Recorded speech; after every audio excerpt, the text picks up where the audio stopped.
God, we come before you. We sit at your feet, God. We kneel before you in our hearts, God, and we ask you to guide us, to lead this time, to help us to know you more, to be closer to you, and to be more deeply in love with you, to more clearly understand the depth of your love for us, God, and to let that be what guides and helps us, God, to navigate and function our way through this crazy life. Help us, God, to worship you in this time that we have together in our hearts, God, and in our minds on a daily basis in our bodies, God, and to let our lives be controlled by you. We thank you that you love us, that you're patient with us. Thank you for meeting all the needs, for knowing them before they even come out of our mouths, God. We're grateful for this time, and help us to, whether we're studying John or doing something different, God, to really ultimately focus on you. And again, thank you that Jesus died, but most importantly, thank you that he rose. And it's in his name we pray. Amen. Amen. Awesome. Now I feel close to you. Now you can disappear. Okay. All right, guys. I do want to hear how last week's study showed itself. How did it sit with you during the course of this whole week? Because I heard from a lot of you that it hit a lot in people's hearts. So I want to hear what happened. What did you do with it? What resonated with you? So last week's study, Ezekiel. I was thinking about this bones, which is like, it's kind of absurd. Can you imagine God decided just to choose, so first of all, random, second, it's like obvious, it's not gonna happen. So if I just zoom into my life, there is so many things around, it's obvious for me it's not gonna happen. Right. And it's each time it's reminder about this bones is kind of reminder. Yeah, I kind of see it's gonna never is gonna happen. There's nothing here, but remembering these bones, it's kind of like moving me to God to pray about anything, like anything I'm struggling with, or I don't believe myself on something.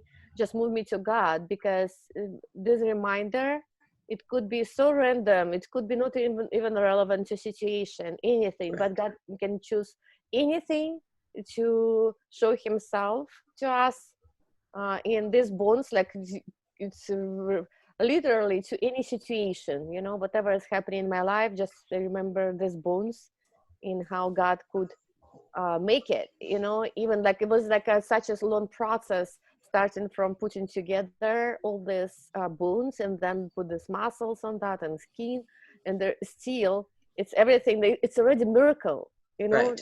In that, but it's not done yet. And where I stop seeing these miracles, which is tremendous to me. Sometimes just it's enough what I have, but he wasn't done yet until he give this body's soul. And to make things happen. Another thing, first of all, he can make it, and he knows where to stop. The effect of that wasn't like to make this body alive, right? But this to make them soul, and like right. It's really, really mind blowing. Something like incredible good. To me. Awesome. Okay, good. Anybody else? It seems like, because I'm in John, like every morning I start when I don't know where to start and where nothing comes to mind. I open John 15, 13 through 17, just wherever it lands, and then it kind of goes from there. But for me, it seems like every time the concept of having faith comes in, and I know Lashanda sometimes a few years back, she asked, how do we know that we are acting out of faith, when, let's say, we lose a job and then we're looking for a job? How is it different? You're looking for a job in faith, or you're just looking for a job? What is the difference in how you act? So I kind of got stuck with me, but today was a very interesting point, and I think what I'm referring to is that word where he asks, and I'm going to read it says in Ezekiel 37 2, it says, he asked me, son of man, can these bones live? I said, sovereign Lord, you alone know. Mhm. And that's pretty much, you know, the shows the faith.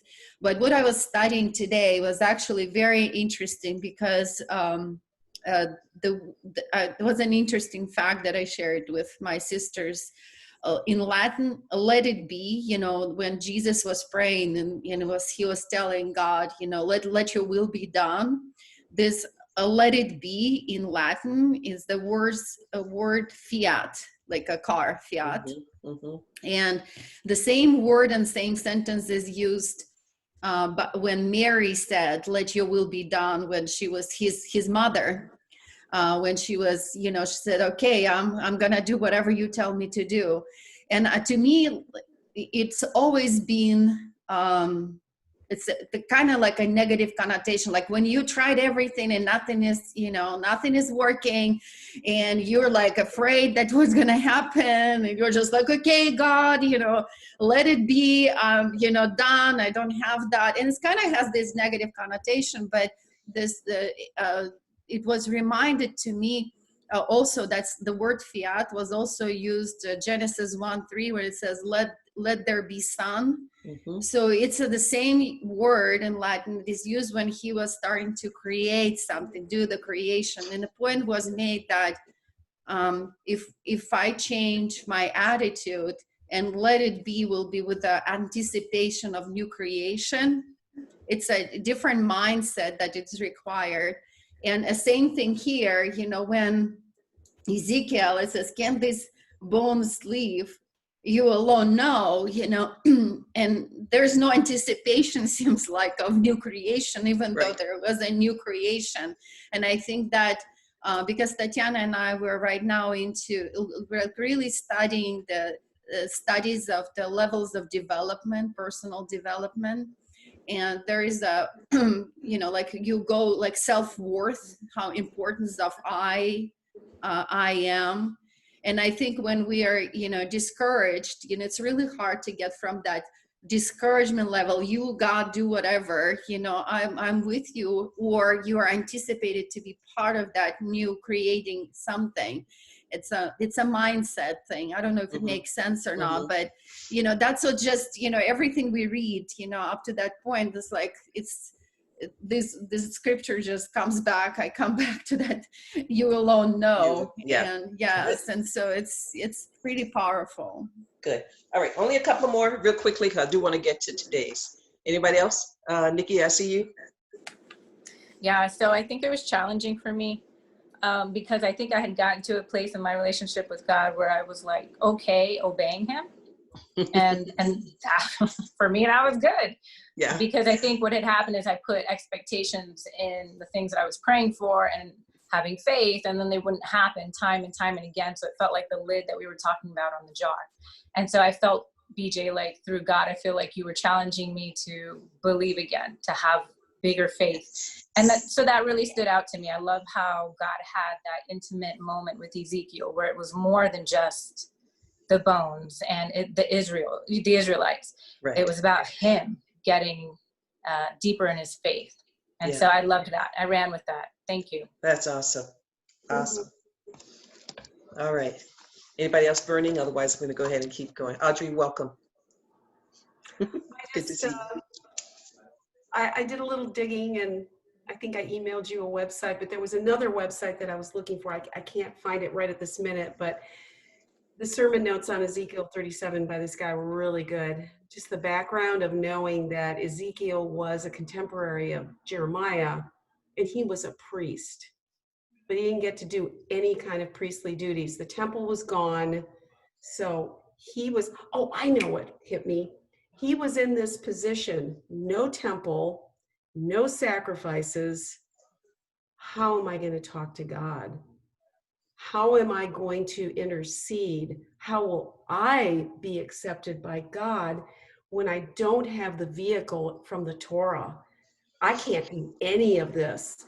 That's why he sat down at the Kibar River and went, you are just blowing my mind. I don't have a head that can even hold this. Right. So he gave me a perspective of just rebirth in Ezekiel's little closed up jar, being a slave, pushed down. And this really relates really well to something that Galena was alluding to, is she works with a lot of underprivileged communities.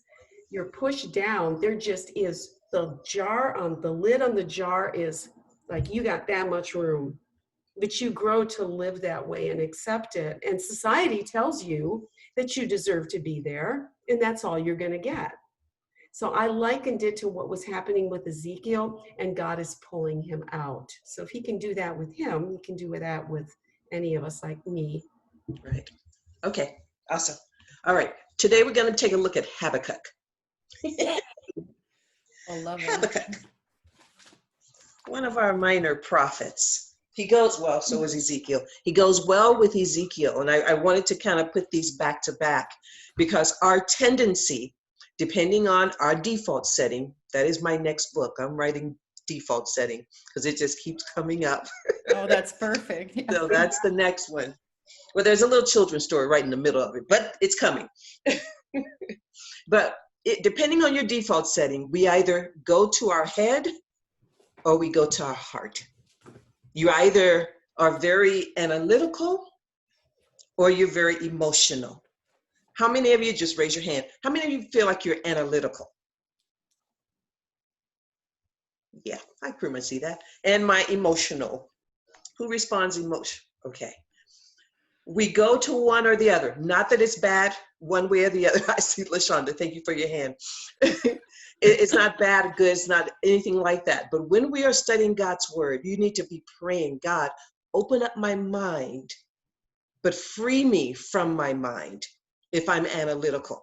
Because then I just start to reason with you, reason with your word. God, if I'm emotional, open up my heart, but free me from my heart so that I don't just get wrapped up in the emotions.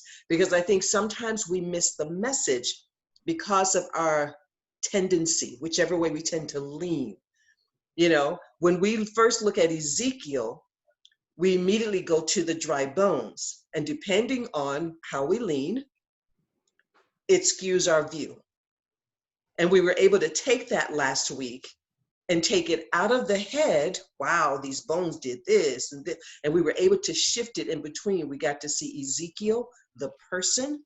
I love how Nikki said it was an intimate moment between Ezekiel and God, which we've missed most of the time because we see it more on an intellectual point of view. So I want us to get to a point where we open up ourselves to God and go, God, clear me, get me out of the way. Get me out of my head, if that's where I go. Get me out of my heart, if that's where I go. Help me to be quiet and hear you and allow you to lead me. And what we're going to see in Habakkuk is how he tends to lean. We're going to talk about that and what God does with it. Okay, we're actually going to do this in 2 parts. So today, it's only 3 chapters, but it's loaded. So today we're going to do 1.5, and then next week we're going to do 1.5. Okay, so we're going to start. This is just Habakkuk and God, just in conversation. So if I can get a couple of readers. First, let me hear Habakkuk's complaint. So chapter 1, verses 1 through 4. Thank you, Lynn.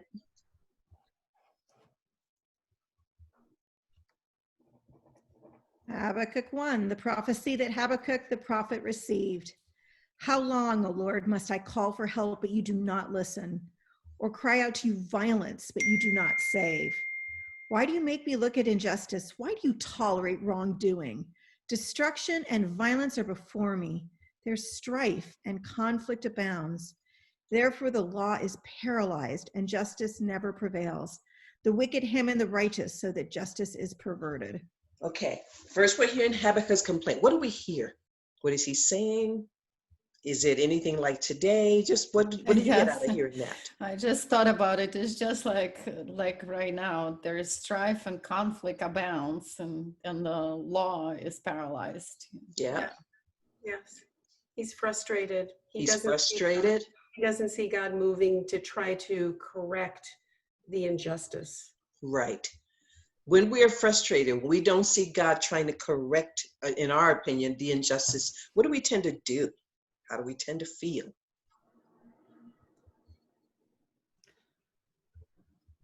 Unfair. That's not fair. It's not Right. fair. Yeah. We tend to get angry at God. We can get angry at God. That's why he says, how long, O Lord? Question if he's good. That's what I always go back to. What was that, G? Question his goodness. Questioning his goodness.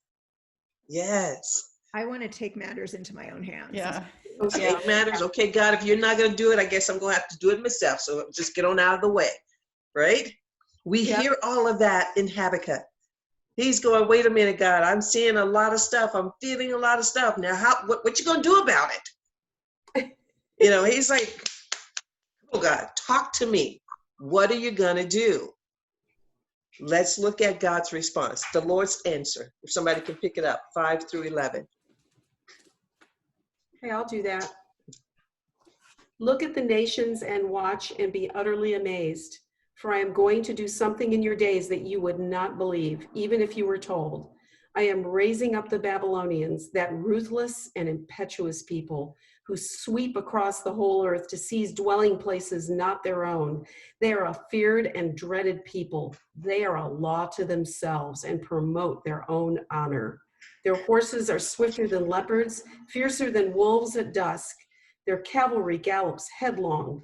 Their horsemen come from afar. They fly like a vulture sweeping to devour.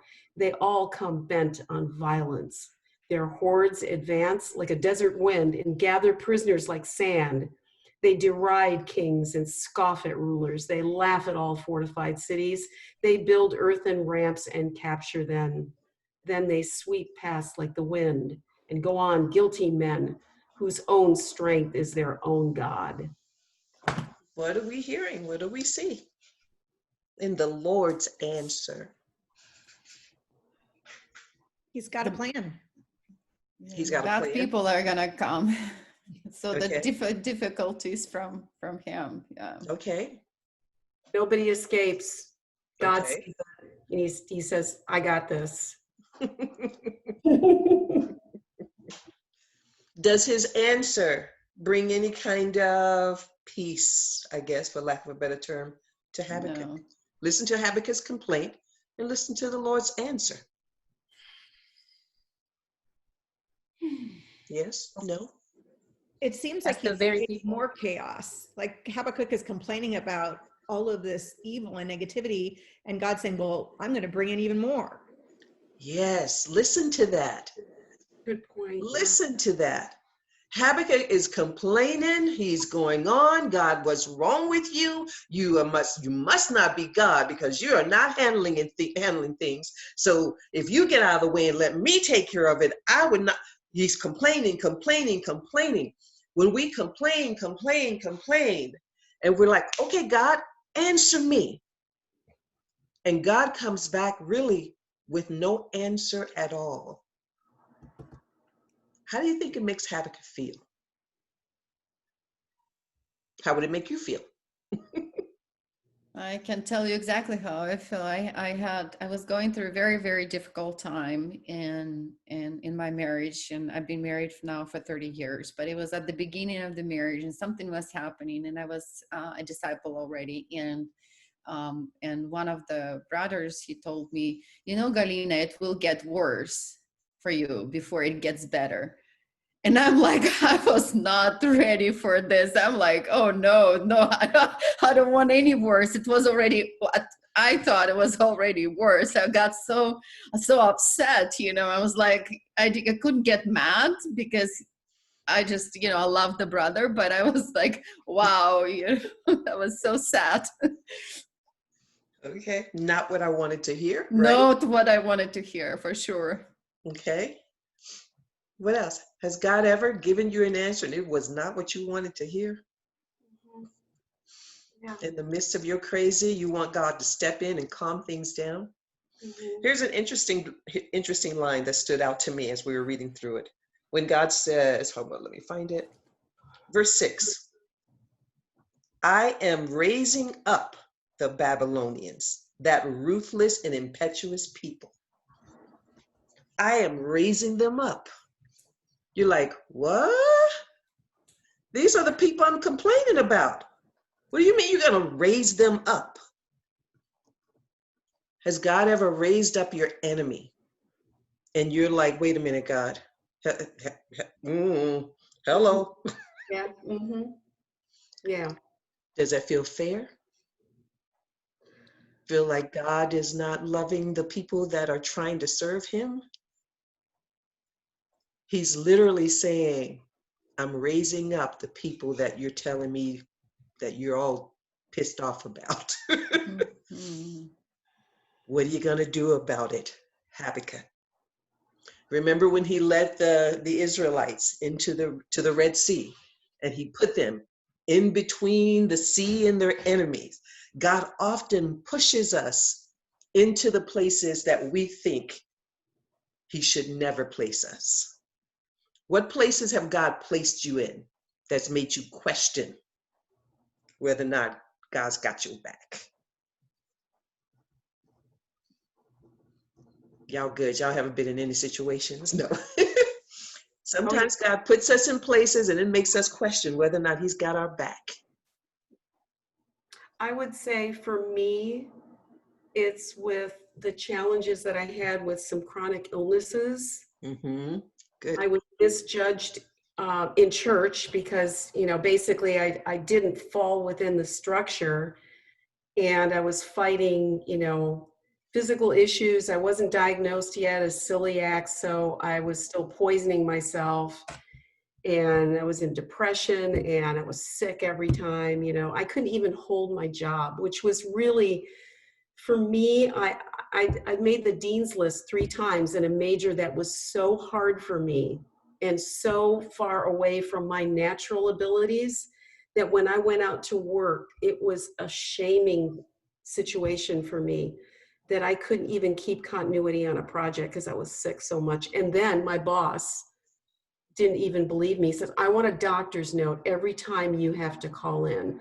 I just, it was just like, pushed down and then dragged down.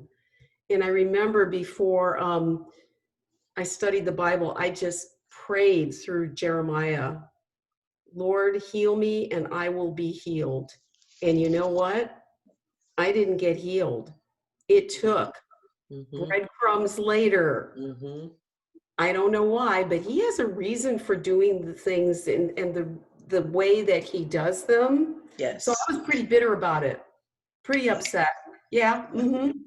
I got my back up. No, that's a great example.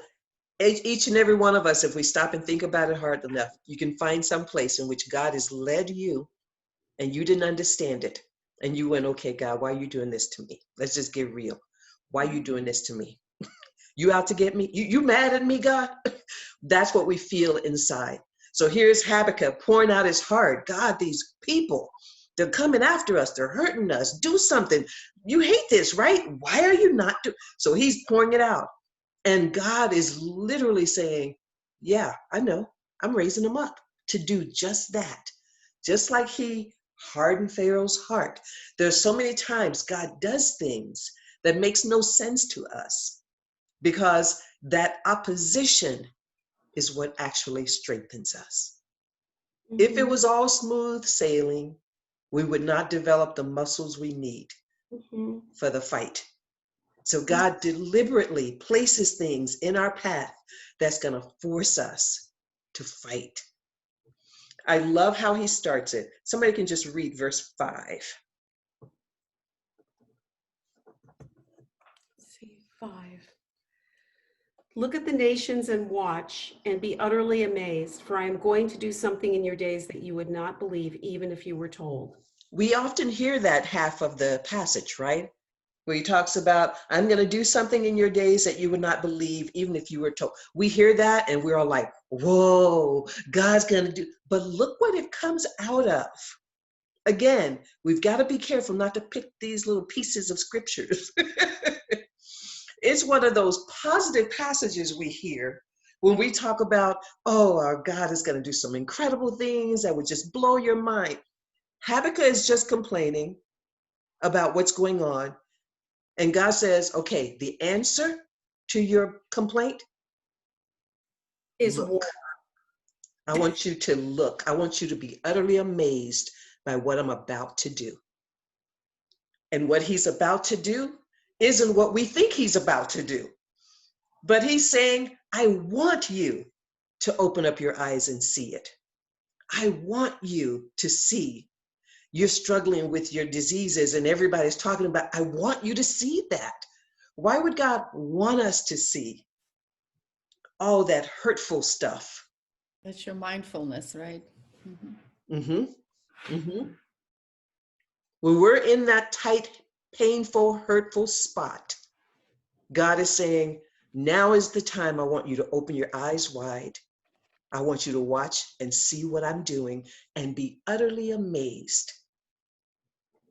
Yeah, actually, this utterly amazed, like, amazed me right now, because it kind of God's expectation. We Mhm. should be utterly amazed, but all these bad things that could happen in our life soon. How can I be amazed by that? Like, because I That's will be suffering. That's good, Tati. Thank you for that. Let's bring this around to right now, 2020. So much going on. Everybody's kind of in a freak out. What is there to be utterly amazed about? In theory, like, I think definitely God is gonna show something. But not But in theory. yeah, but if I think about myself, Mm-hmm. like, my position, I usually not bitter on God or something. I'm not questioning his power. Mm-hmm. What I look at him, he has his own character, which not not always I like. I would say like that. So sometimes, like, I know that in I am ready, I want to be used by God, and I know it's gonna be not always pleasant. Even worse of that, most of the time it's gonna be hard. Right. But like, I consider that God, he doesn't have this fake love, like when he's trying to satisfy us. He builds something much bigger than I'm pretty much like an offering to him to use me to do something. But what I learn right now, I always was thinking this way, and I eliminated myself from this formula, and I was more like offering to him to do whatever he wants for me, and now he's bringing me back. And what I'm trying to figure it out on this period of time, how God look at the Habakkuk as I am, because he's like God, and he expect him to be amazed and enjoy all this communication and partnerships with him. But I'm so far from that right now. I'm or offering, yeah, or like, just whatever, God, do whatever you want. I'm here for you. I'm ready to die right now. Right. But what I want, and I believe what God wants, is for us not to be there.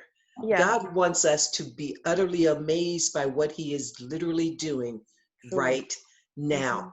But we Yeah. cannot be utterly amazed if we can't even identify Yeah. what is he doing. What is God doing right now?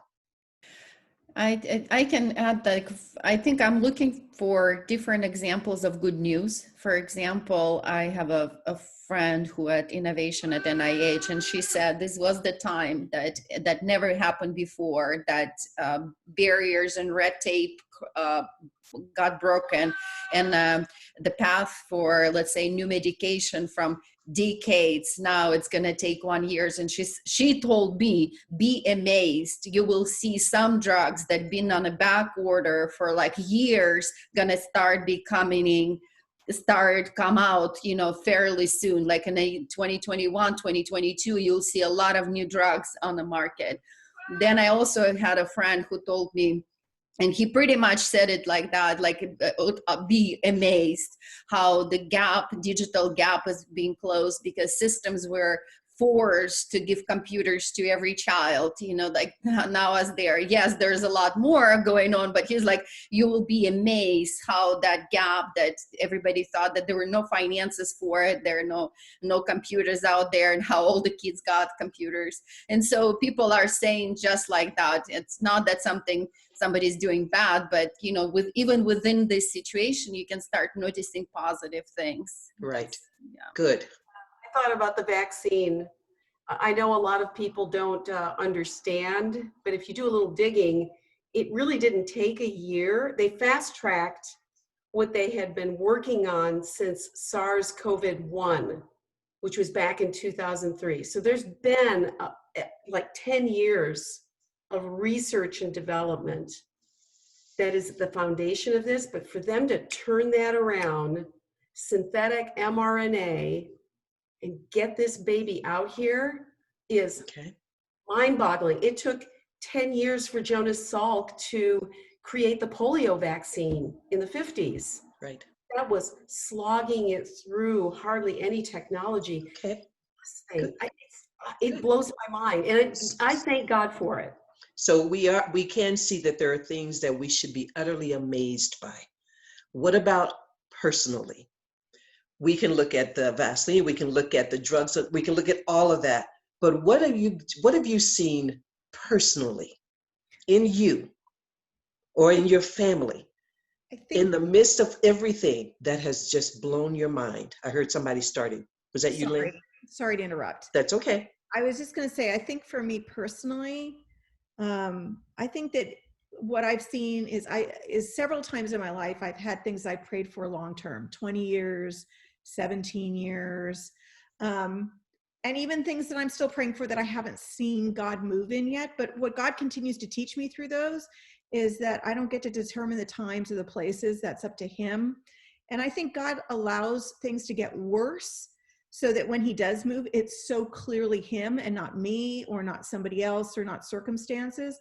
I think God allows it to be really clear that He's moving and it's His time and He's making a difference. And so even right now, going through stuff in church or, just with what's going on here in the Bay Area, even though there's been prayers the people collectively for years, to see God moving now and making a difference now, it's God. It's not any of us. It's not any one person. It's God who is actually choosing to move right now, which is exciting.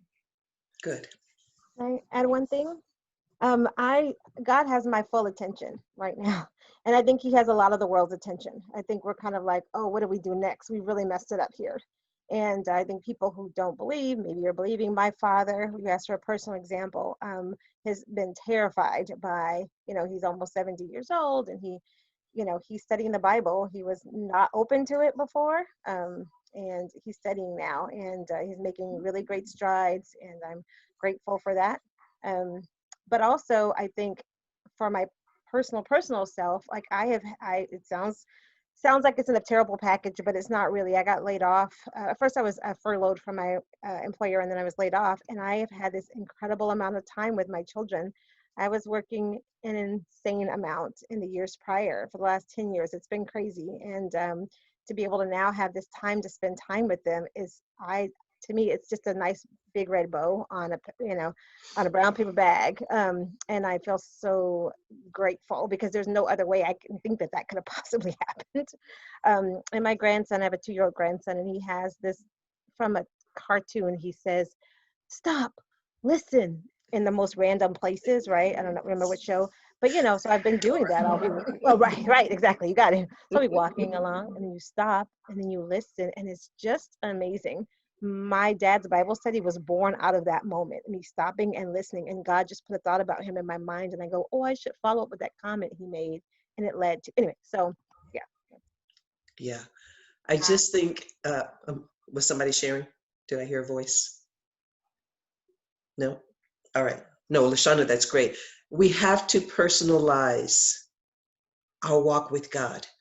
As we're reading scripture, you've got to personalize it. Otherwise, it's just words on a page.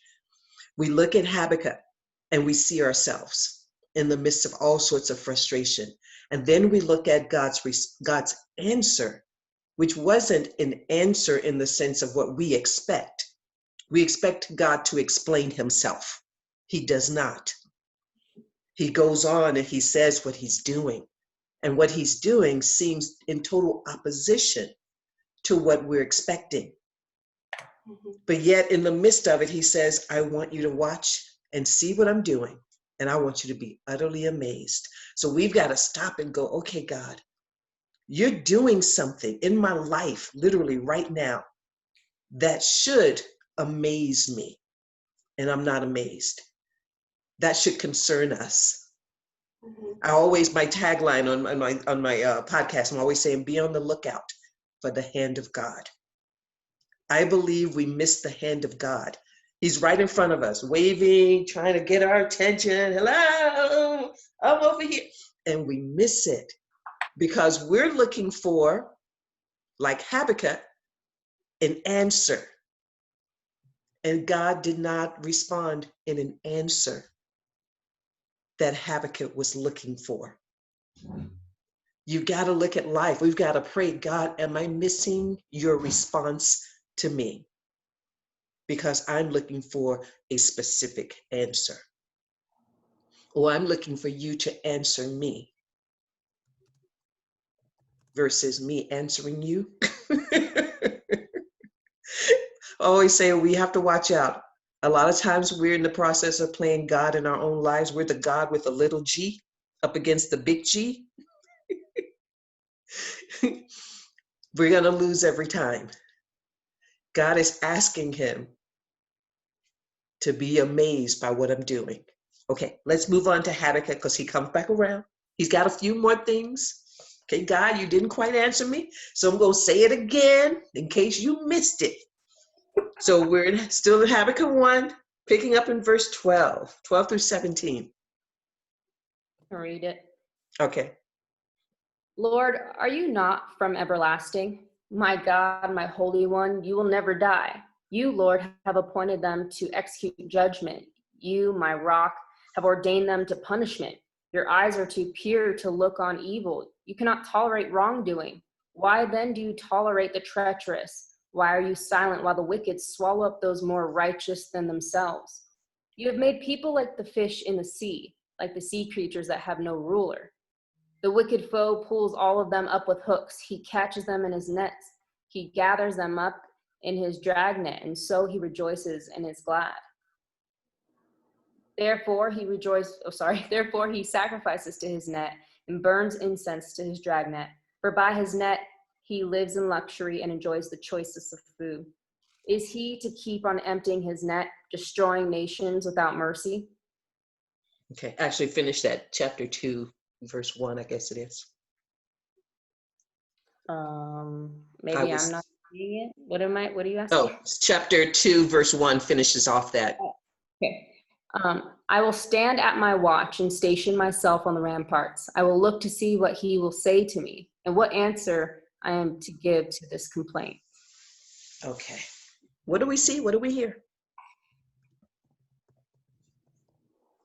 He's trying to manipulate God. He is trying to manipulate God. We talked about this about 2 weeks ago. Yeah. How is he trying to manipulate God? What do we see? We see he actually explained God who he should be, but you are not. He proceeds to tell God who he is. Yes, exactly. Yeah. Right? As if, God, obviously you've forgotten. You've forgotten who you are. So let me just tell you what Right. you do. Yeah. He's trying to manipulate God. What else do we see? Thank you. I think that's how we pray. You know, you're so good. You can't let me go through this, whatever that is. Yes. You're just too good for that. I think that even the words that we use, we might use it a little bit differently, but in between the complaints, you know, reminding him, yeah, or ourselves, yeah. Good. Good. Do we see anything else in his complaint? I saw like verse 14. He says, you've made men like fish in the sea, like sea creatures that have no ruler. They get pulled up in a dragnet. It kind of makes me think that he's accusing God, and I could see this easily happening, of the righteous, the wicked. Hey, you're just indiscriminate. Mm-hmm. All together, you just throw us together in one big lot, and we ain't got no say in it. And it doesn't seem fair, by the way. Yes. That's how I would approach it. Yes. To me, you know, like he's accusing God of, I'm not separating the righteous from the wicked, even though other scriptures, I don't remember if Ezekiel was written. Oh, Ezekiel would have been written after Habakkuk, but you know, so He wouldn't do that, but he is accusing him of that sort of line of thinking. Yes, he is. I think I think see it's that a lot now too. Like you say, like, you know, don't have any part with the wicked or all these different things. I'm like, yet everything's still flourishing like as normal. And yes, Jesus hasn't come back. So I'm just like, for me, I'm like, why are we living in, well, I don't necessarily think it, but I have a thought like, why are we living when everything is the same right now for everybody? Like, why are we living differently is what I'm trying to say. As Right. Christians following him, like, aren't we supposed to be your family, the ones that you care about, yet we're all still subject to all the same things, that whether we're wicked or not, like we're all being subject to COVID, we're all being subject Yeah. to injustices, we're all being Yep. subject to anything that this world offers. So it's like, so what is the earthly point of us following you right now? I know the eternal point, but what about right now? Good. Well, and it seems like too, when you had us read over in chapter 2:1, like he felt like he really made his point now. There's like a little mic drop happening, you know? Like, oh, now I will climb up and watch and see what answer, you know, like I've told you now. So it's, yeah. Anyway, I think there are times Yes. where the prayers are that way, kind of like I've gotten out here, let me, I've done this, maybe the list of things or the requests, or anyway, I'm appalled, but I think that's the kind of heart we can definitely have, but it's different to read it. Like, That's what's wrong true. with him? And that's the point. We will never change it if we don't admit what is there. We are Habakkuk. Habakkuk has all sorts of complaints about what's happening in the world. We have all sorts of complaints. And then he have to point it towards somebody, because it can't just be, if God is in control, then God, why won't you do something about it? That's Habakkuk's heart. That's what's coming out. And then he goes on, and then he starts, well, let me tell you who you are, because obviously you've forgotten who you are. So let me inform you, God, that you don't like this, and you don't like this, and you don't like these people, but you seem to be acting like you like. He's laying God out. He's manipulating God with God. And then, as LaShonda said, then he does a drop the mic moment by puffing up himself. Okay, well, now I'm just going to stand back and watch. That is how we approach God. We're too Christian to say that. But if we're going to get real, that's often how we approach God. We may dress it up and put more niceties on it, make it sound pretty, but we are saying, God, I'm not happy with what I'm seeing. You don't care because you're letting it happen. The scripture tells me that you can do something about it, but for whatever reason, you ain't doing it. But that's okay. I love you and I'm going to be faithful. That's our drop the mic. Mm-hmm. It's like putting lipstick on a pig. Putting lipstick on a pig. It really shows me my own stubbornness. Being before a disciple, I felt like stubbornness is one of my best qualities. Now being a disciple is like one of my worst. So it just drags me down. Yeah. This should be super convicting. Mm-hmm. If we're honest with ourselves, because it just shows the outpouring of our hearts. And this is one of the prophets. So we shouldn't think, oh, this is the thinking of non-disciples, non-Christians. This is us. Yeah. God is showing us ourselves. He's going, this is what's in your heart. And I need you to admit it. I need you to address it, because we cannot change it as long as we're going to pretend it's not there. For those who don't know me well, the one thing I can't stand is playing Christian. I can't do the play church thing. Drives me nuts. I don't believe in a church God, but I believe we worship a church God. Which means we say things, we do things, we go, drives me crazy. Yeah. I'm all about, let's just get real. God, I'm a mess. Please help me. God, I'm trying to tell you how you do your job. Please tell me. Just slap me. Just tell me to stop. That's how we're going to change. That's how we're going to have to grow. So we looked at the Lord's first response to Habakkuk's complaint, in which he didn't answer him. He just proceeded to tell him what he was going to do. So now let's look at the second part of his response. We're not going to read the whole thing because, like I said, we're only doing 1.5 chapters today and 1.5 chapters next week. But it all comes together beautifully. So if I can get someone to read, starting in verse 2, let's see. Actually, you know, for now, just verse 2 and 3. We'll save all the rest. The Lord's answer.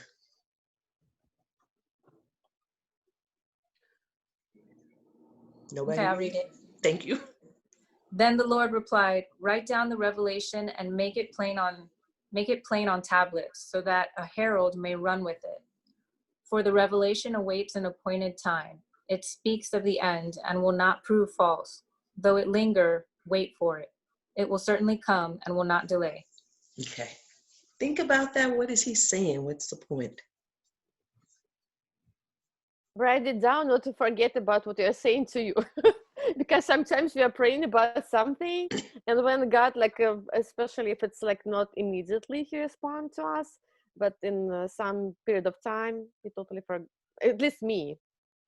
And then like over the sudden, oh my gosh, I was praying about that many years ago, now God responded. And actually sometimes I read in my journals, I see things I was praying about and see, oh my gosh, it happened. But Yeah. in the moment when it happened, I didn't realize it was Yeah. God responded to my prayers. Yeah. Because it was not obvious. It's not him coming from the heaven to me. It was like some kind of situations, and I didn't pay attention to it. So this is, I believe, like probably for me, write it down for Good. for Good. yourself, for other people too. Awesome. Anybody else? To add to Tatiana's point, a lot of times, and especially her and I, we kind of pray, you know, those visionary prayers that are really, you cannot pinpoint to an act of happening at the moment. Like, it's not like this, I want this to happen. It's more like dreams or visions that we are praying about quite a lot. And so, and I think to Tatiana's point is to write those visions and dreams is important for us, because God is basically saying, I will, you know, it will happen in its own time.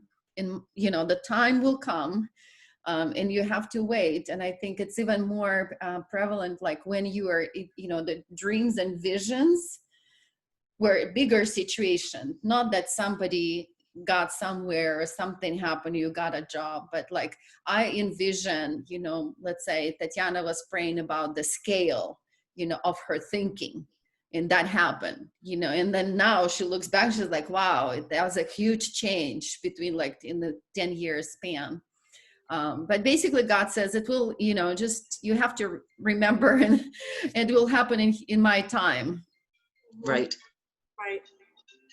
And to add on to that, I mean, I really appreciate, first of all, that God replies, that he doesn't blow off Habakkuk, that he actually continues to engage with him.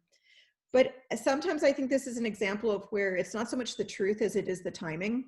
And he doesn't contradict anything that Habakkuk says about his character or about what he's saying. He basically just says, it's going to take time, but it's not going to delay because the timing is right. The timing is just as important as the truth. Mm-hmm. Good. Mm-hmm. Yes. And I love how everything always points back to Jesus. At the end of 3, it says, though it linger, wait for it. It will certainly come and not delay. The ... says, or he or him. Mm-hmm. And so to me, it just reminds me every time, like, that's our focus. Like, that's our hope, is in Jesus.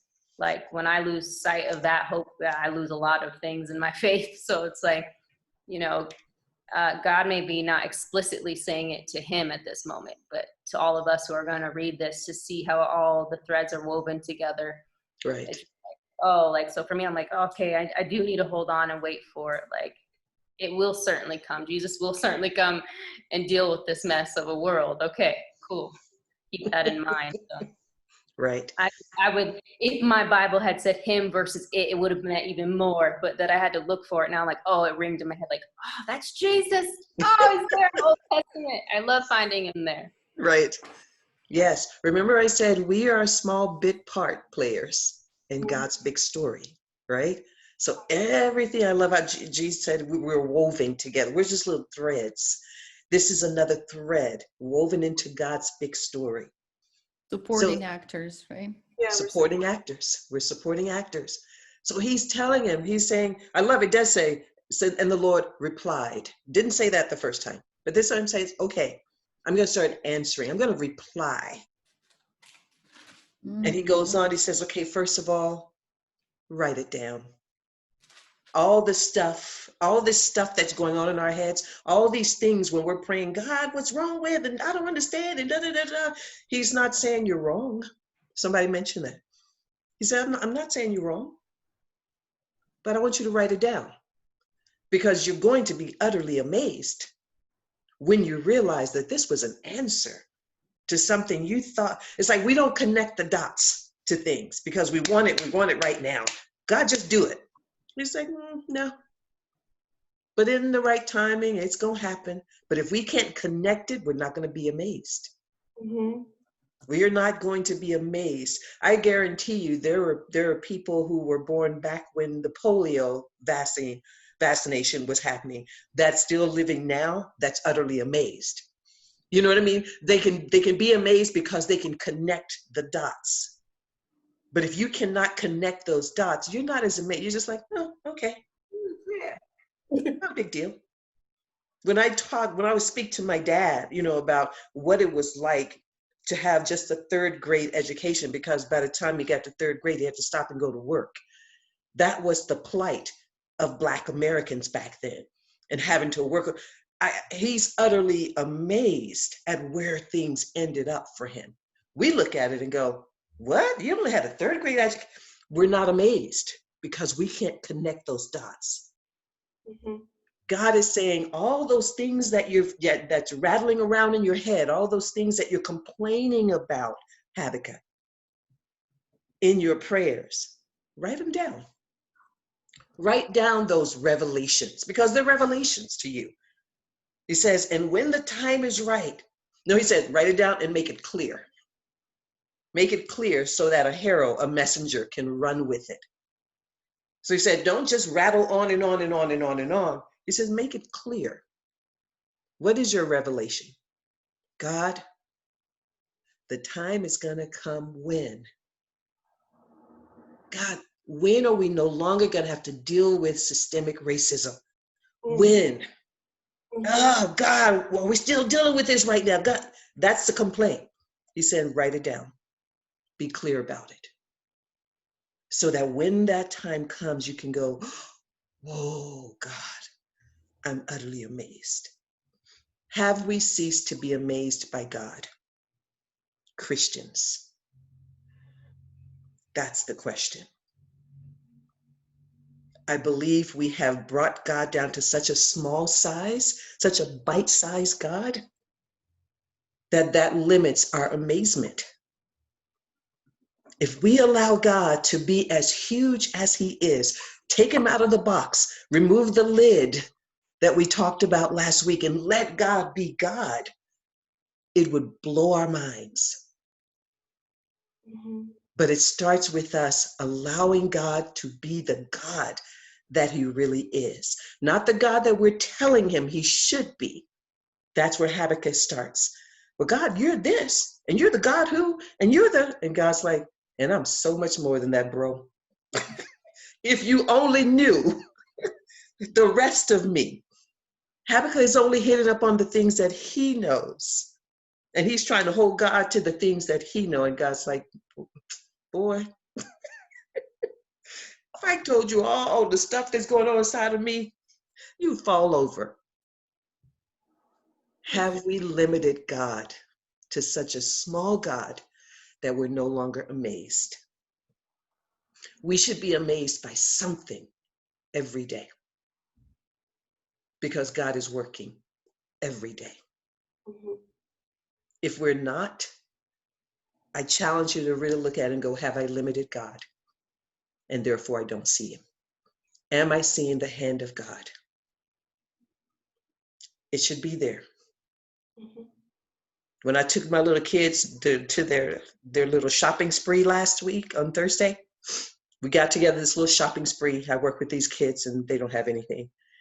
And the first kid, we got into the store and they weren't even open up the line for us. We had our own little line checkout stand. They were all excited. They all had $150. That was huge. They were like, $150. And by the time I set everything up and cleaned up everything outside, by the time I got back into the store, within 10 minutes, I had a student waiting in line ready to check out. I'm like, you're done shopping already? Food. All he bought was food.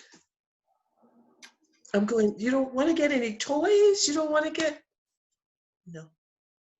And it wasn't snacks.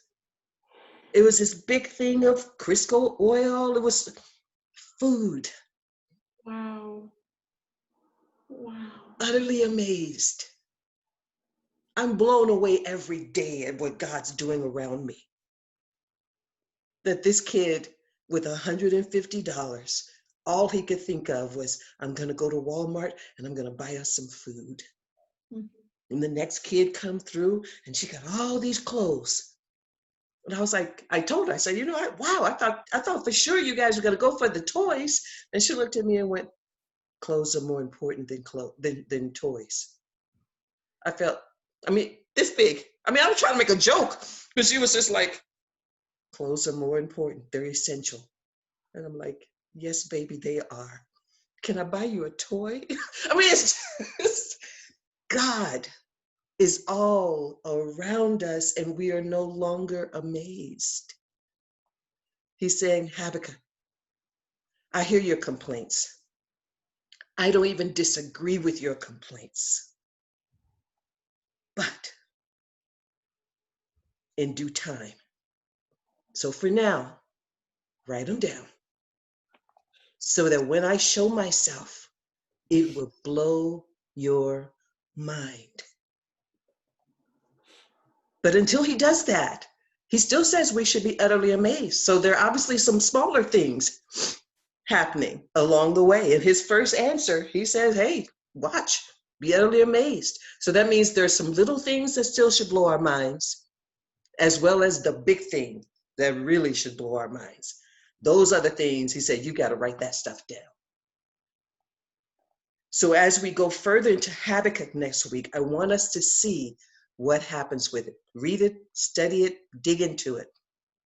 God changes the man as he gets him to see and identify himself. He wants to change us, but first we've got to see and identify ourselves. The name Habakkuk, you guys know I'm into my names, means one who embraces or clings. That gives us a hint to where he ends up. He starts out a little cocky and arrogant, a little prideful, but he's the one who embraces, the one who clings. That's what God wants from us. Stop trying to do his job. Instead, let's cling to him. Let's embrace him. Amen? Amen. All I got. Any comments, feedback? See, we weren't even long tonight. That was so good. Thank you for allowing me to be a part of this. I'm so encouraged. Glena's been asking me for a couple of weeks, and this is the time that, anyway, I'm grateful to be here. And I was going to just say, I've learned that, I do believe God is a God who gives us ultimately good things, right? And I see my relationship with God, this journey is like a treasure hunt. I tell my friends, but a treasure hunt also has like quicksand and bear traps, right? So it doesn't stop being a treasure hunt because you still got to keep your eye on that prize. And one of the practical things that I've shared with Galena many times is when I lose sight, when I'm having these Habakkuk moments, right? And as I remember that, I think about each day as like a bouquet of roses that God is trying to give me, but he drops roses throughout my day and I just have to keep my eyes open to find them. Yeah. And I pick them up as they come to me, and by the end of the day I have this full bouquet if I've really been watching and paying attention and not so lost in whatever my list, right? Yeah. And I think God does give us like those little things every day in our lives, and like what you saw experience with the kids. But I had an experience with a homeless man yesterday that was really amazing, and it was such a treasure to me. And I was like, wow, I would have missed that if I had. And I was actually at the beach to pray, so I could have been like, I'm here to pray, and I could have. Yeah. But it was really a gift. And so, thank you for sharing this. I feel challenged and encouraged and convicted, and I appreciate it. Awesome, thanks.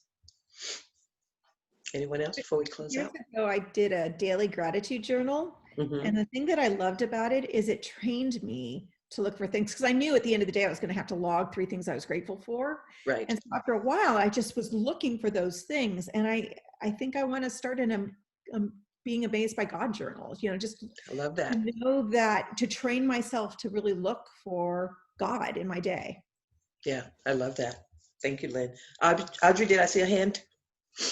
Yes, I just wanted to say, like, sometimes when it's like a day that's like slow or nothing is really going on, I kind of think that maybe he's giving the gift of peace, because it's like every day is so crazy, and like maybe I'm looking too much every day. I'm like searching, so maybe if there's nothing, that he's just like, relax, like I don't want you to have anything right now, so my gift to you is peace today. And I'm like, but I can't have peace. What do you mean? Like I'm just like looking through the trap, like I'm like, there's something there that like I can't see, and I know. But he's like, no, there's no trap. I just want you to chill. Yes. So I just want to throw that out there. Sometimes it's not always visual. Sometimes it's just Yeah. relax. That's something to be amazed, utterly amazed. Hey, it's a peaceful day.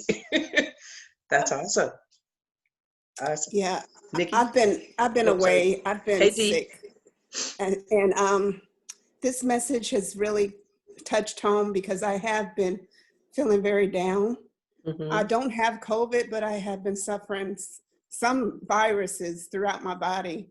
So now I'm taking bronchitis medicine. Last week when I was going to join, a close family friend he died. He had a heart attack suddenly. So God has knocked me down, because he's working with me, and I know that he's going to reveal it to me soon. But right now I can't do anything but just get well and study and stay in meditation. So this was a good message, and thank you for guys that have been praying for me to come back. I really appreciate it. Yeah, it's good to see you. And yeah, we can hear it in your voice. We will continue to pray. Good to see you. Nikki. Yeah, I was going to share that this reminded me a lot of Job. And Job was somebody that I looked into when I was going through a really hard time. And I felt like, just giving up on God and everything altogether. And in Job 40, verse 8, God says to Job, would you discredit my justice? Would you condemn me to justify yourself? And that is what got me out of my hole. Because sometimes for me, I just need a kick in the butt. And I feel like with Habakkuk, he was really gentle. Like, hey, believe me, just wait for it, write it down. And I feel like with Job, he was like, really? Would you condemn me, God, to justify yourself? And I don't know. That just does something for me. It reminds me, like you said earlier, I am not God. Yeah. Good. Awesome. I think it reminds me of Nikki. You might remember when you first got here to Reno, we did a girls' night, a sisters' night at Delicia's house. But we were asked to write a sheet of paper of like all of our needs right now. What do we feel like? What needs need to be met? So we wrote a list of all that, and we wrote a list of how we think God has like met some needs in our life. And it really just helped me see that like all the needs I feel like I'm missing, God has already met. I just haven't seen it. Like, okay, like, yeah, like I didn't have a biological father growing up. Then I found out my mom was raped, but I had a adoptive father, and I had many people that filled that void, but I didn't like embrace that because I wanted that one real biological one. But he had given me so much more and so many other people. And it wasn't until later in life, that I start realizing that. So for me, it's like, you don't see what I'm doing now, but like I'm doing a whole lot more. And even today, I was looking through journals that were empty so I could have more paper. And I was on the phone with Reggie. If you don't know, that's my husband. And it was through a really rough time. And I haven't looked back at journals in a while. And this one happened to be after Reggie went to the mental hospital, and after he had come back into my life, and after he had really gotten help, and after we were able to move forward, and we were just starting to be boyfriend and girlfriend at that time. And it was after 7 months of him going through a really tough time and me being a support system. So that was obviously challenging. So it was like, we're reading it back. And I remember I was just like praising God and being like, wow, you really worked that all out. Like, I would never have thought he would have come back after going through that. Like, it was just crazy. So in this, like, writing it down, that made it really visual. Like, wow, now I can think back today, like, oh, we have gone through some stuff, and it has been amazing. Now, even when we go through stuff now, it's like, remember what he did back then with us, because that was one that, like, many people didn't think we were gonna make it through. So and I kind of was about to write it off at that point too. So, you know, I'm really grateful just for the reminder, and to see how God tied it in today, for me to find that journal, for me to have seen what I wrote 3 years ago and focus on it today. So it's cool. That's awesome. Thank you for sharing. I had a lifelong situation with a family member, pretty much my enemy. And I remember just meditating on, I think it's Isaiah 41 or 42, somewhere in there. He says, I will make you a threshing sledge. You will search for your enemies and you will not find them. I was like, yeah, right. I got this guy, you know, I can't get rid of him. He tears me a new one every time I'm within, you know, spitting distance. And it occurred to me, and that was 20 years ago, I saw God completely settle the situation, like, out of my life. But not only that, there is no family member close in my family who's even a Christian, or who even wants to be. They're either completely agnostic or they're Greek Orthodox, which that's a whole thing. It's like being Jewish, okay? Greeks really believe they have the only way. So just telling you. And just to have Wendy come out of the woodwork, like this whole situation with COVID and everything, and her discovering she had cancer, she would have never come to God. She would have never studied the Bible. She told me, she says, I was always a can-do. I got it. I'm all over it. Working the 100-hour a week. She's an accountant, you know, and God just stopped her. He also answered her prayers, because she'd been praying to have a relationship with him, but she didn't think that it was going to happen like this, like with a terminal illness, which is something, you know, she can go into remission, but she'll have it for the rest of her life. But she came to Christ. And like within a month. I never saw, the last time I studied the Bible with anybody who was willing to look at the scriptures and just have a relationship with Jesus and fall in love with Jesus, it's got to be 20, 25 years. Easy. And that was something that sporadically I would pray about, give up on, do my own thing. I got to find my own gig because God, you know, it's just not there, you know. I'm not in your playbook. And how wrong I was. So that's really, this whole message is really, you know, I see that. He said, you just wait. I'm going to tie this whole thing up, but it's not going to be the way that you expect. And the way he did it was perfect. Always is. Well, as we close it out, I mean, I love the fact that we can take one message and God can personalize it for each and every one of us. That's how you know that God is personally speaking to us. To be truly transparent, I was not even sure what message I was going to do tonight. I was bouncing around on a few different things. It wasn't until literally when Cindy came on the line, I went, okay, I guess I better land. God, which one is it? And it was this one. So it just shows God handpicked this, because this is very real for us. As Christians, we have to get honest and real with ourselves and with God in order for us to really embrace, cling to, as in the name Habakkuk, cling to God in the way in which he calls us to. When we finally admit, God, we're prideful, we're arrogant, we try to play God, we tell you what we think we should do. When we get to that point, then we're ready to let God actually speak to us, minister us individually, and then we will be utterly amazed. So during the course of this week, like I said, we will pick up for the second half of this next week. Be on the lookout for the hand of God. He's saying, I want you to be utterly amazed by what I'm doing. Right now, it might just be something small. or it could be an answer to something that you never wrote down, and it's something huge. But either way, he's saying, look at the nations and be utterly amazed at what I'm doing.